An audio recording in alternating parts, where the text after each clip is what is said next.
ஜனவரி 6 முதல் ஜாக்டோ ஜியோ அமைப்பினர் காலவரையற்ற போராட்டம் நடத்த திட்டமிட்டுள்ள நிலையில் அமைச்சர்கள் ஆலோசனை மேற்கொண்டு வருவதாக தகவல் வெளியாகியிருக்கிறது. அரசு ஊழியர்களின் கோரிக்கை தொடர்பாக தலைமை செயலகத்தில் அமைச்சர்கள் ஏவவேலு, தங்கம் தென்னரசு, அன்பில் மகேஷ் ஆகியோர் ஆலோசனை மேற்கொண்டு வருவதாக தகவலானது கிடைத்திருக்கிறது.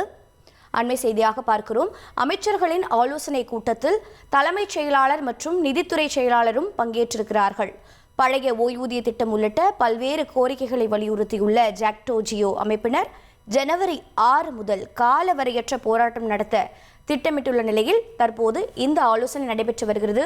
இது தொடர்பான தகவல்களை வழங்க இணைகிறார் செய்தியாளர் சங்கரன். சங்கரன், வணக்கம். தற்போது அமைச்சர்கள் ஆலோசனை கூட்டம் எவ்வளவு நேரமாக நடைபெற்று வருகிறது? இன்றைய தினம் முக்கிய முடிவுகள் ஏதேனும் எடுக்க வாய்ப்பு இருக்கிறதா? விவரங்களை பதிவு பண்ணுங்க.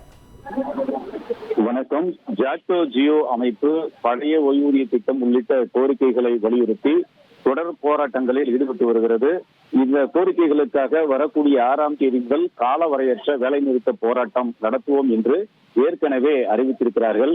இதற்காக வரக்கூடிய 3ஆம் தேதி சென்னையில் கூடி ஆலோசனையும் ஜாக்டோ ஜியோ நடத்த இருக்கிறது.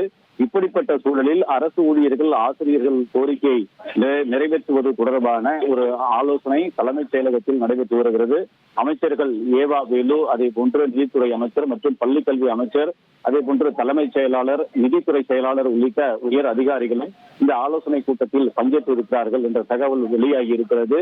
வரக்கூடிய 6ஆம் தேதி அமைச்சரவை கூட்டம் நடைபெற இருக்கிறது. இந்த நிலையில் நேற்று இந்த பழைய ஓய்வூதிய திட்டம் குறித்து ஆய்வு செய்து அறிக்கை அளிப்பதற்காக அமைக்கப்பட்ட ககன்தீப் சிங் பேடி தன்னுடைய அறிக்கையை முதலமைச்சரிடம் வழங்கினார்.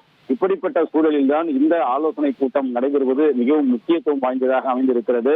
இந்த 6ஆம் தேதி வேலைநிறுத்த போராட்டம் நடைபெறுவதற்கு முன்னதாகவே அரசு ஏதாவது ஒரு முடிவை எடுத்து அறிவிக்கும் என்று எதிர்பார்க்கப்படுகிறது. குறிப்பாக 3ஆம் தேதியோ அல்லது 4ஆம் தேதியோ முதலமைச்சர் இது தொடர்பான ஒரு அறிவிப்பை வெளியிடுவதற்கு வாய்ப்புகள் இருப்பதாக அரசு துறை வட்டாரங்கள் தெரிவிக்கின்றன. இப்படிப்பட்ட சூழலில் அமைச்சர்கள் இந்த ஆலோசனையை நடத்தி கொண்டு வருகிறார்கள். மிக விரைவில் இந்த பழைய ஓய்வூதிய திட்ட விவகாரத்தில் அரசின் நிலைப்பாடு என்ன என்பது குறித்து வெளியாவதற்கு வாய்ப்புகள் இருப்பதாகவும் தெரிகிறது. 1,25,00,000 மனங்களை வென்ற தந்தி டிவி யூடியூப் சேனல். தவிர்க்க முடியாத தம்ப்நெயில்ஸ், கலக்கலான கான்டென்ட்ஸ். நீங்களும் இந்த குடும்பத்தில் இணைய இப்பவே சப்ஸ்கிரைப் பண்ணுங்க. அசுரபலம் கொண்ட எங்கள் டிஜிட்டல் கரங்களில் உங்கள் விளம்பரங்களை சேர்க்க வாட்ஸ்அப் பண்ணுங்க. 8939888378. Email advtthanditv@dttv.in.